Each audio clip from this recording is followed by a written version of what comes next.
Welcome to our podcast. Today we are discussing love languages. 5 Love Languages is a book that I've read in the past. Jordan has recently read it, and we thought it would be appropriate for us to have a nice little podcast. Yes, we are not sponsored. By no means is this episode being in any way afflicted by any external sources. This Although is we wish purely- it was, yeah. Yeah. If you're out there and you wrote this book. No, so basically we're going to start with, and I'm just going to throw this question at you, Jordan. What has been your experience now that you've read the book and you've looked back in your life? What has been your experience with love languages? Well, wait. Maybe we should just define what they are for maybe some viewers that don't understand. We'll get there. Okay. But I think it's good to start where we, in our own experience, because I hadn't even read the book, but I knew about them. And I think that's most people's experiences. This is like such a widespread book that most people have heard of kind of most of the concepts in it. But reading the book, you realize there's a lot of misconceptions, and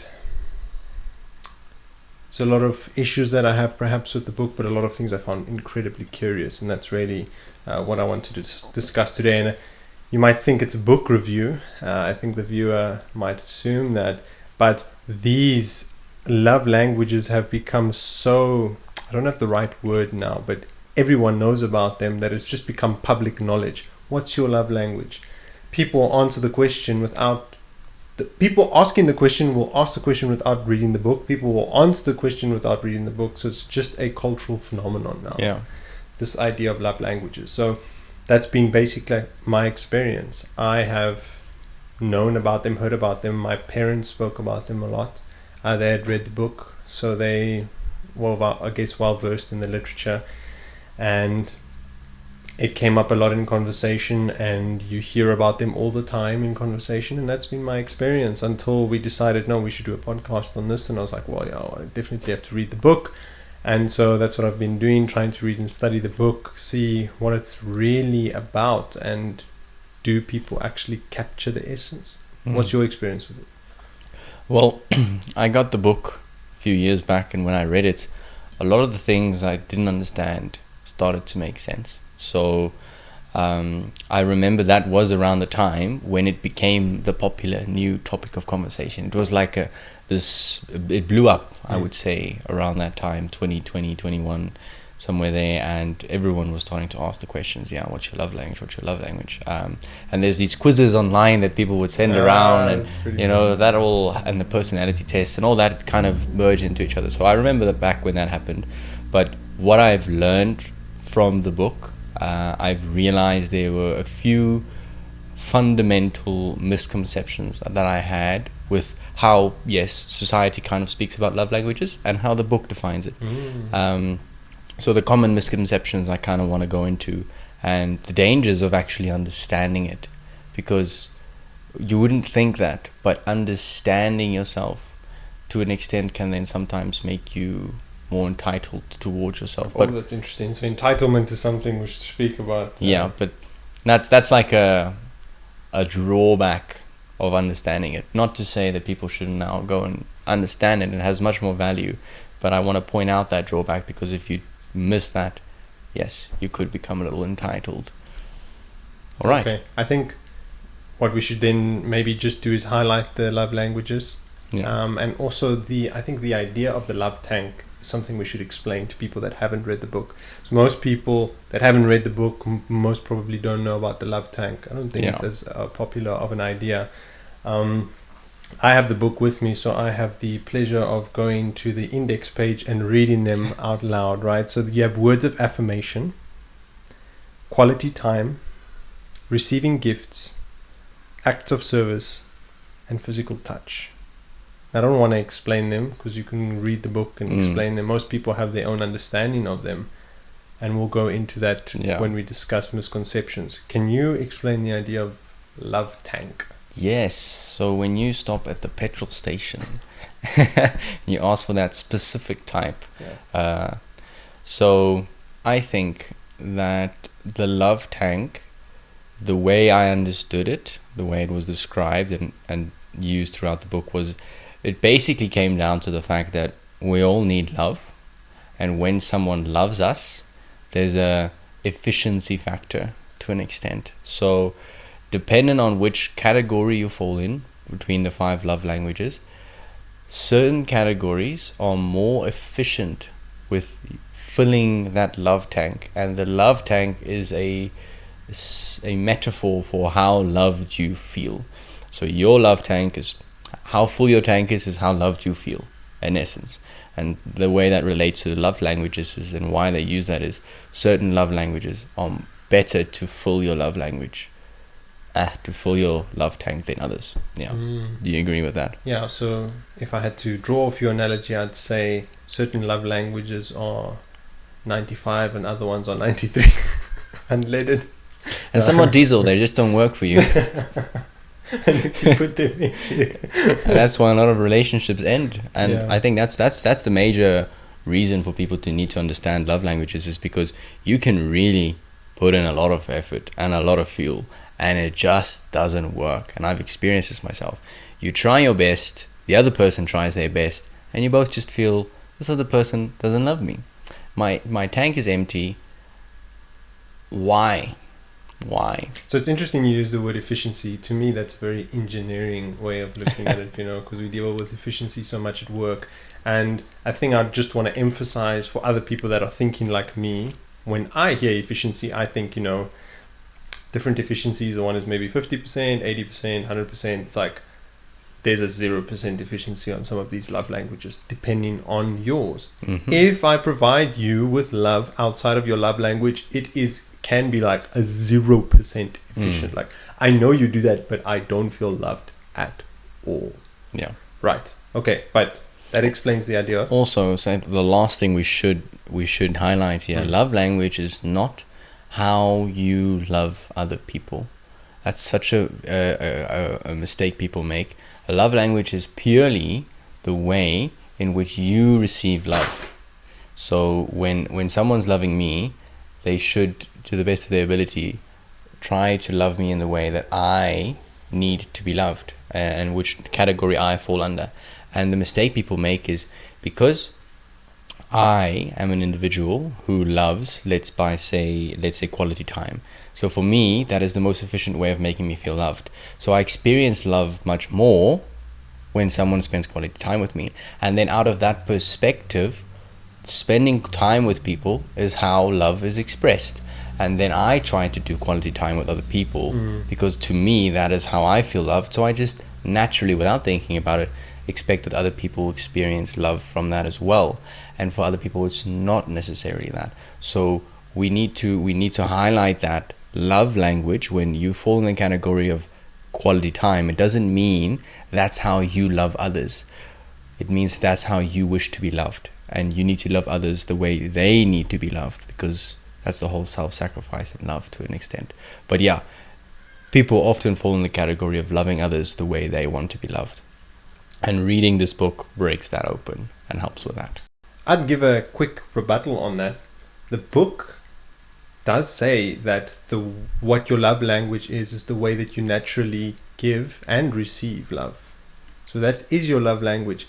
But the purpose of the love language concept isn't to tell you that you should give love in your natural way. It's to say, well, you know how you receive love, but you need to learn to give love in the way that the receiver needs it. So 100%, but yes, that is your natural love language, is the way that you'll want to give love, but that's not the way that you should. And it's not an excuse to want to give love in your own way. That's the worst thing a person can say. I will love you the way I want to love you. Is that really love? Like, doesn't that like kind of fall out of the, if we think love is kind, love is patient, love is not selfish. It doesn't say that, but you know what I mean. Yeah. So yeah. Well, we can jump into misconceptions right now, because we'll explain the love languages as we do that. All right. Shall we go into misconceptions per love language? Yes. All right. So let's start with, I've got acts of service at the top of my list. All right.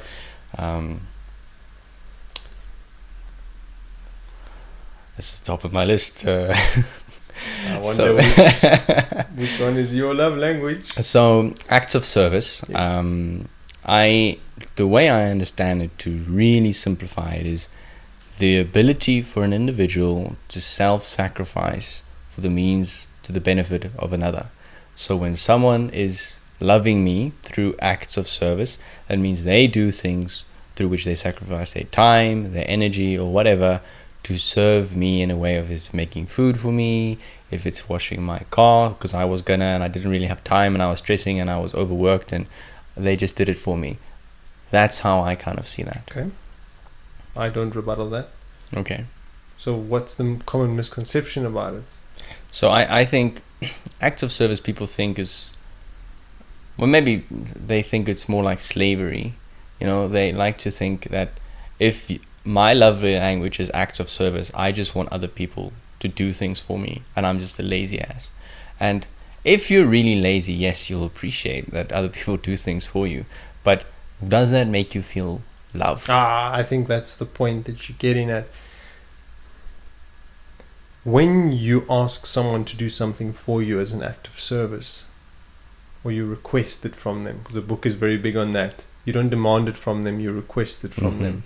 If they don't do it, it is not an expression of unlove, even though it feels that way.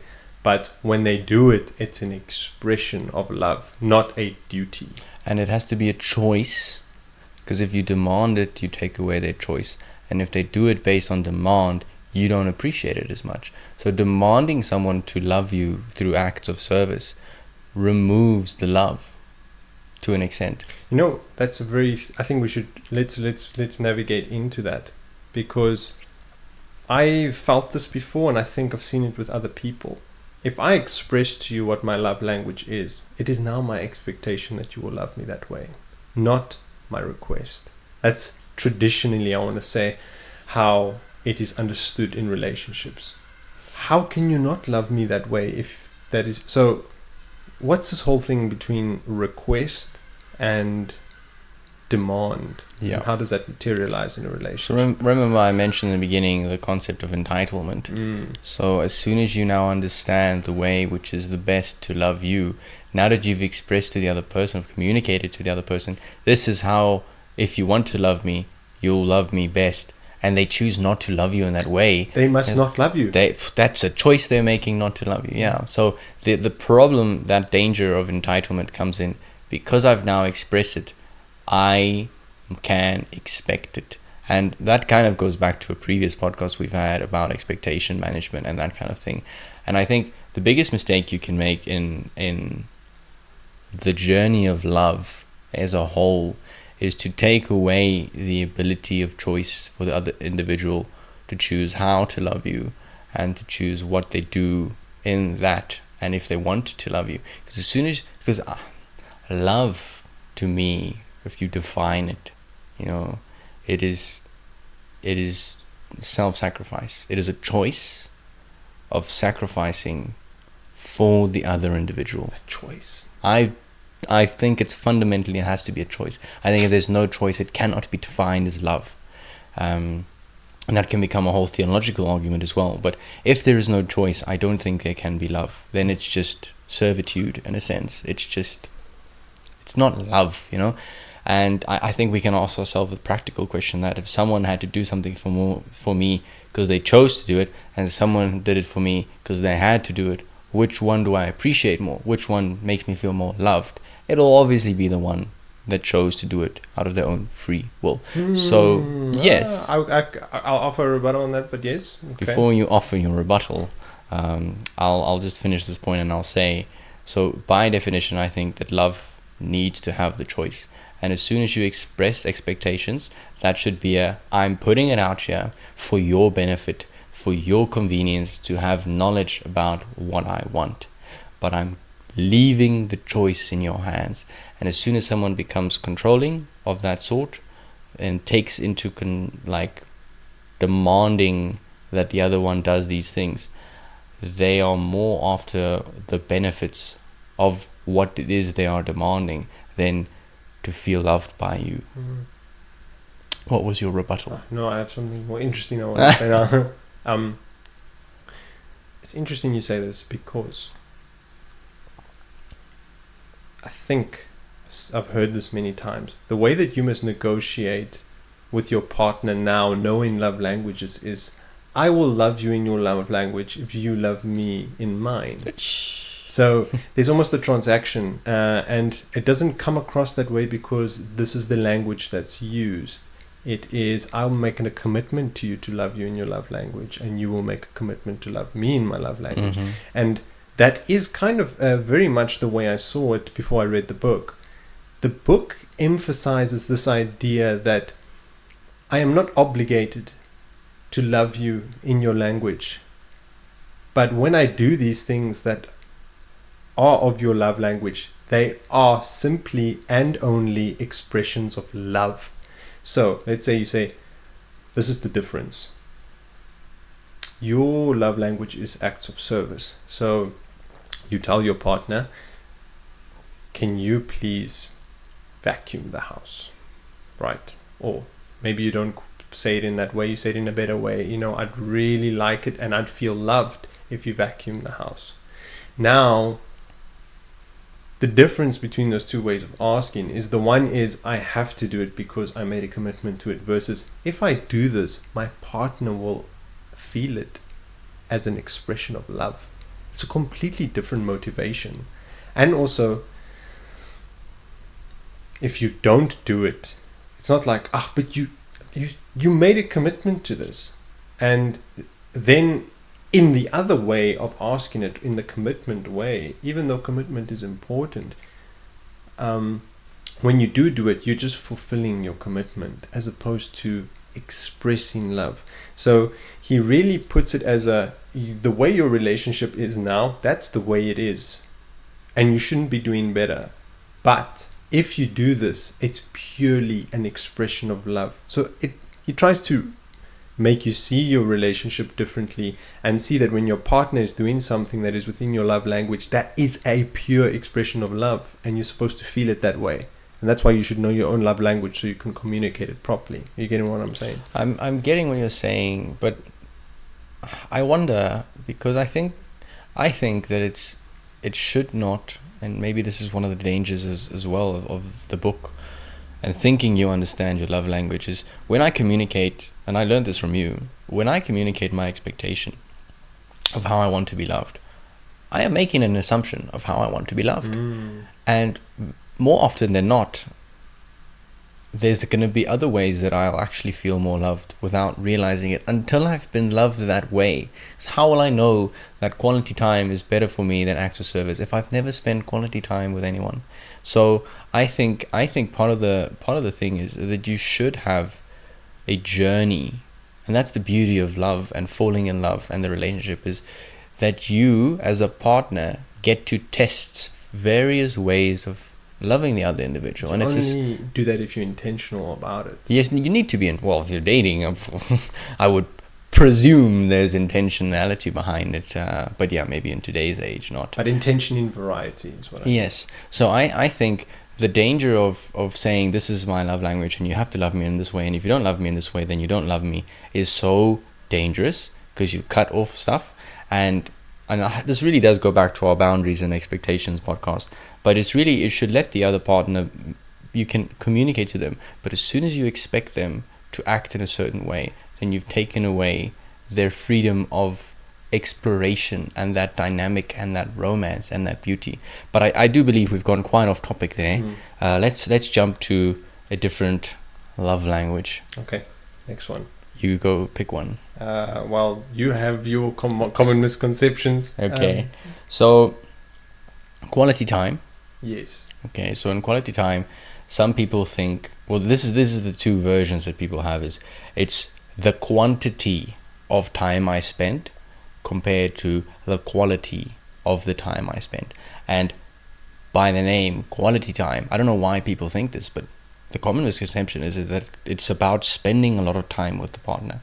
And it's not. It's about the quality of the time when you spend. That means you should have no distractions. You should be sitting down, have your phone away, and engaging in a serious conversation. It's not I'm watching a movie, you're on your phone, and we have the whole day together. That's not what it is. That's a misconception. It's about the intentionality behind the time we spend. I can cut other people off. I can tell them, sorry, I've booked this time with my partner. I am going to commit to it.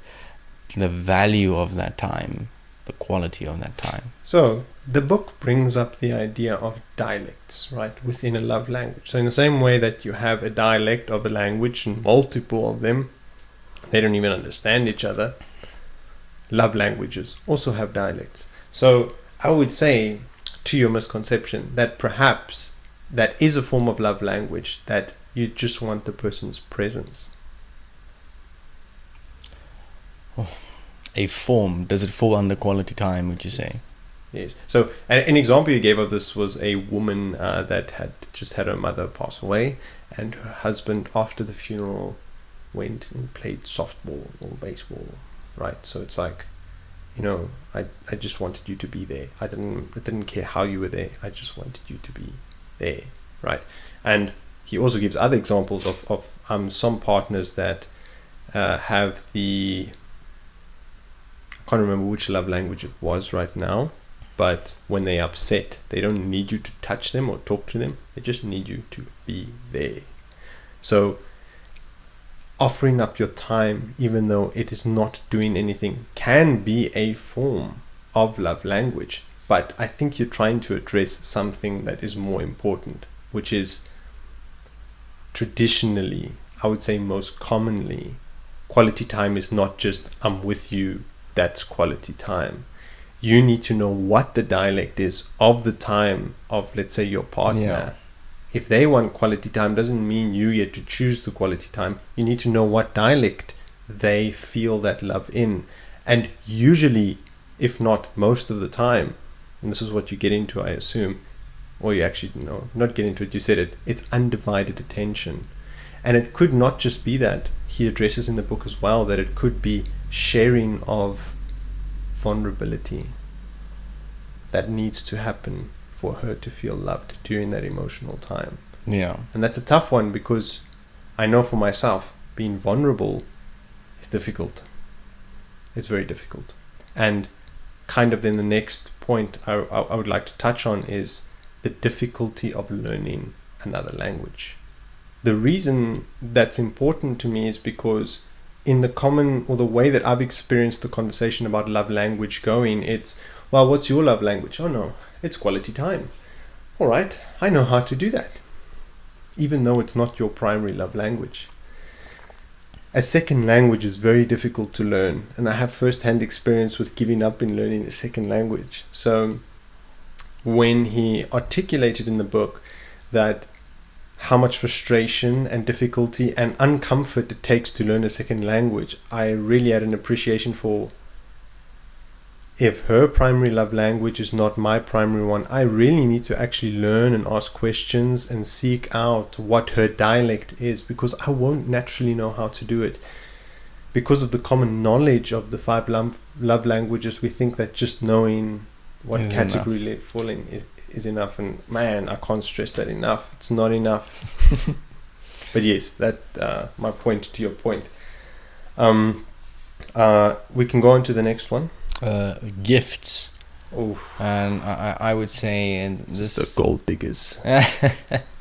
Yeah, I think the question I would bring up here is the value of gifts. Is it found in the sentimentality or the actual financial implication of it? So when I approached this chapter, I was like, yeah, this is where all those young girls that just want rich men, they're like, my love language is gifts. And you can clearly see that the assumption there is that the value is important. Sentiment doesn't matter.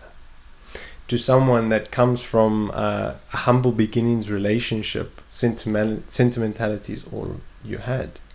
And so you wonder then, well, if that's your primary love language, your question is a very good one.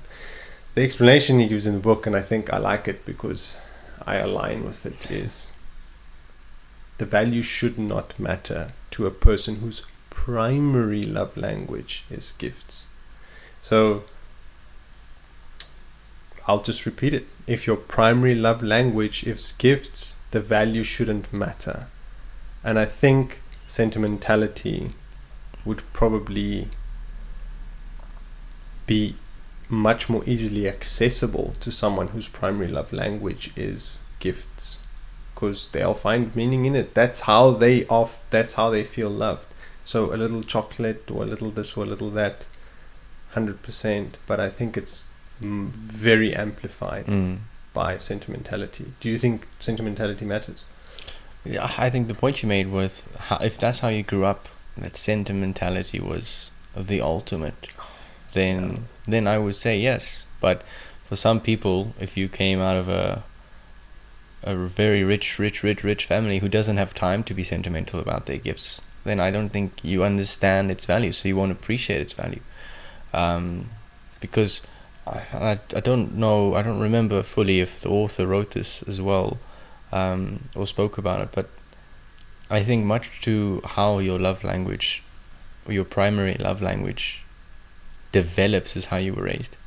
And it's not like you were born with a love language. It's like the way you were raised and the way you've perceived life, the way you've perceived love, that defines what you believe to be the way of giving love. So yeah, I would say that differs for individuals, and it really comes down to what you mentioned about dialects. When it's dialect, and that's what we need to know. If someone tells me their love language is gifts, the follow-up question should be, which dialect of gifts? Because some people will be valuable gifts, some people will be sentimental gifts, some people will be a gift that is, what's it called again? It's like a surprise. It comes just out of nowhere. It doesn't have to be valuable. It doesn't have to be sentimental. It needs to be just, that kind of thing. Spontaneous. That's the word. So I think that's good for there. Words of affirmation. So again, I would say that the dialects become so important because there's specific things that specific individuals want to be affirmed, especially when you look at males and females. That will be different. A guy does not want you to tell him he looks cute. So the misconception here will be, what is it the individual wants to be affirmed for? What are they putting effort in that they hope to be seen for? If it's a girl and she put a lot of time in her makeup and her hair, then that's what she wants to be affirmed for. If it's a guy who spends a lot of time in the gym, just giving a pat on the back and be like, hey, ouch, you solid wall here, that kind of thing. But doing those is vice versa. The guy's gonna be like, yeah, I cut my hair, what do you mean? Yeah, it's very interesting, even the ideas of assuring a guy that he is loved through affirmation and ensuring a girl that she's constantly loved through affirmation will be completely appreciated differently, even if it's a primary love language. I think most men would like affirmation more around how they're respected in the family and how they are appreciated for their self-sacrifice, because that's what men find meaningful in the context of a relationship. And to think that I just need to tell my boyfriend that he's pretty the whole time and beautiful and I really love him, I really, really love him, it just won't hit the same way. Yeah. And you have to be willing. It's not supposed to be easy. He emphasizes this. It's not supposed to be comfortable to express love in a language that is not of your own. And that's like, I can't emphasize it enough. It really struck a chord with me. But yes, I think that's we've addressed a nice little misconception there.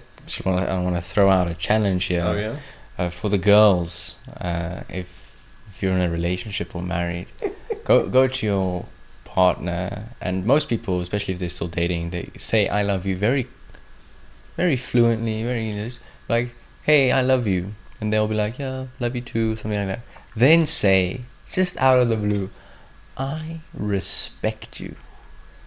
like say that and then watch him react. I feel like it's so seldomly said. I don't think I've ever heard that. Sure. Okay, well, that sounds very sad. No, why it's sad? Because that's like a girl saying, I don't think I've ever heard a boy say that he loves me in a relationship. You'll be like, the point I'm driving is saying that and looking at how differently the guy takes it, because that might be what he needs to hear more than I love you, because saying I respect you is how he hears I love you.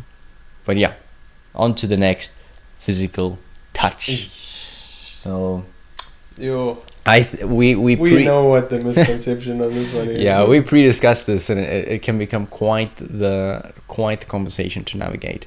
And all I'll say is that physical touch and sexual stuff are not one and the same.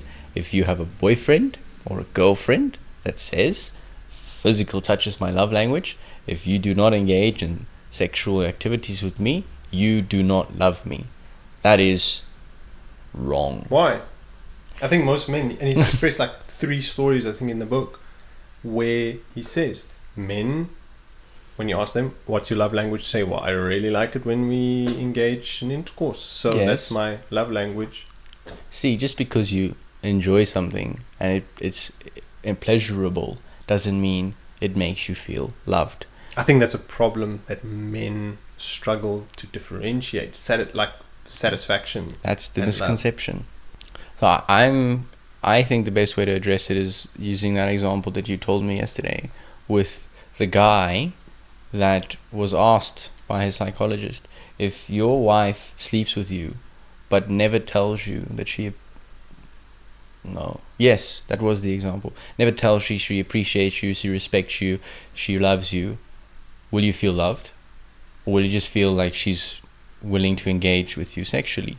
And vice versa, if she tells you she loves you, she appreciates you and everything like that, but she doesn't engage with you sexually, will you still feel loved? You might feel unsatisfied, but yes, you still will feel like, okay, she loves me, but I'm unsatisfied. Yes. So satisfaction sexually and love with physical touch are...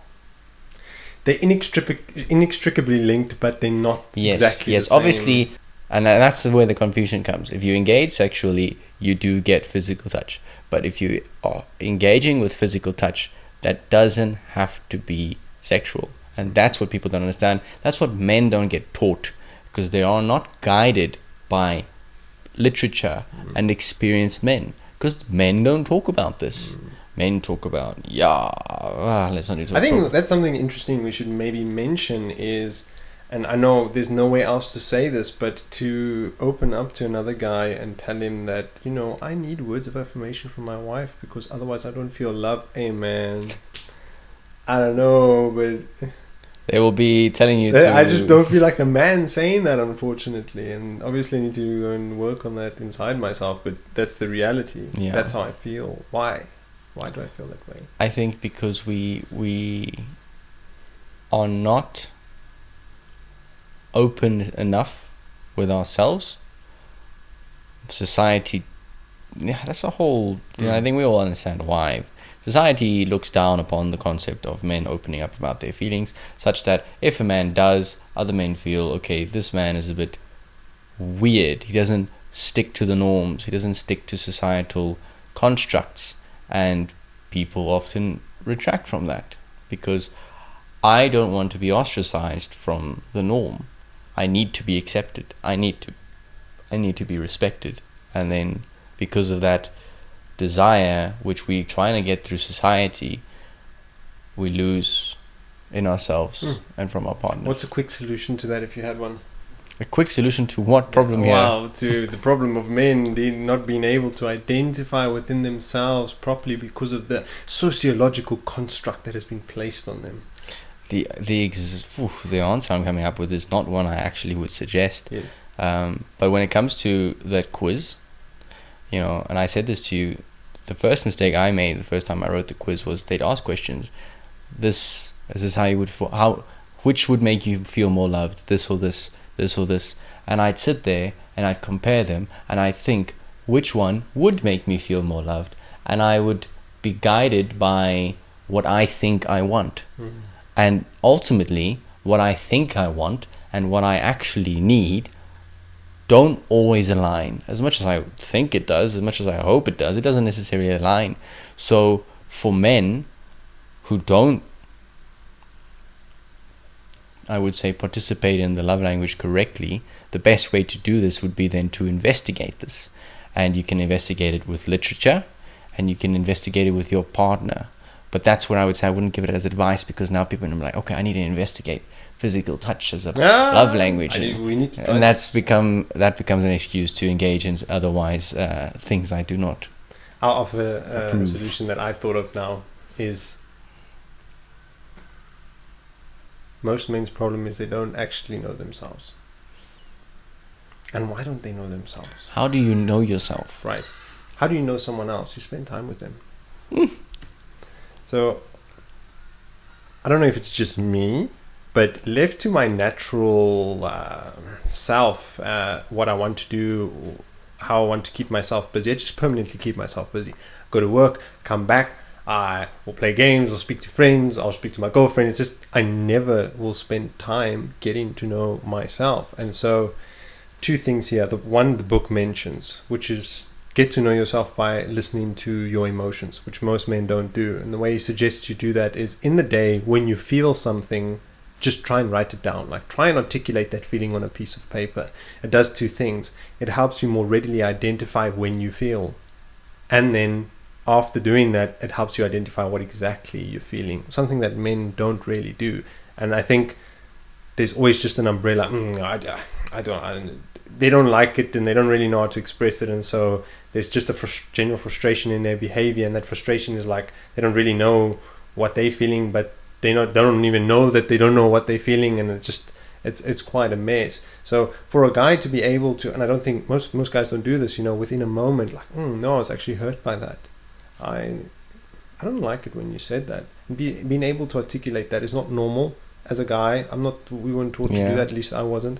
And it's been like quite a journey to be able to do that, to identify your feelings really well and be able to express them. And you'll find that when you really articulate with your emotions, people will respect them. It's very weird. Notice this. Like, if you are in a circle where guys just clown on you for expressing your emotions, I can't say that they're bad friends, but if you do it well enough, it'll come across as good. So those are the two things I'd say. Write it down. Pick your situation to say it in as well.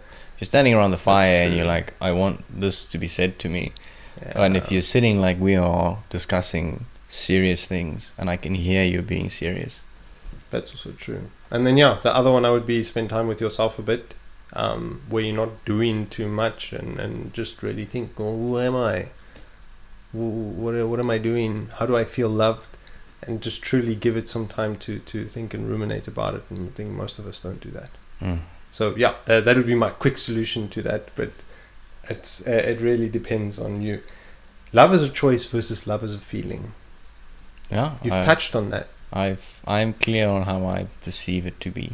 But there's a big problem there, which is insincerity, right? So people express that if they choose to do something that is supposed to be love, but they don't feel like doing it, then it's an insincere expression of love. Should you not love someone because you don't want to? I shouldn't do this because in doing so, I would not be true to the way that I'm feeling. Why should you be true to the way you're feeling? Because if you're morally, emotionally sinful. Socially, I am taught to hear myself and put myself first, and love myself above all else. Well, that doesn't align with scripture. Well, it doesn't align with scripture, and I think someone that's well versed and well thought out will realize that that's not a good life. That's not a good philosophy for life, to put your love at the source of everything, and primarily because you don't really know what you want. Mm-hmm. But ultimately, I think some good points that we made. Yeah. Do you have any closing remarks? Basically, all I'd say is there's no reason not to read. this book and to understand love languages, to understand yourself better, to understand how to love others better. It can only benefit you in life. Don't become entitled by the knowledge, and don't become boastful with knowledge. That's my final stuff. Yeah, Any from you? Say, just from reading the book in the last 3 days, it's really changed my motivation to love. And I feel willing to do things that otherwise felt like a chore, because I understand the implication of the love tank and how much that would mean to my partner. And that's, I think it's incredibly valuable. Okay. Thank you for tuning in, guys. See you next week on Cheers. 7 Footsteps. Oh yeah. I'm Ruan and this is Jordan. Yeah. Thanks.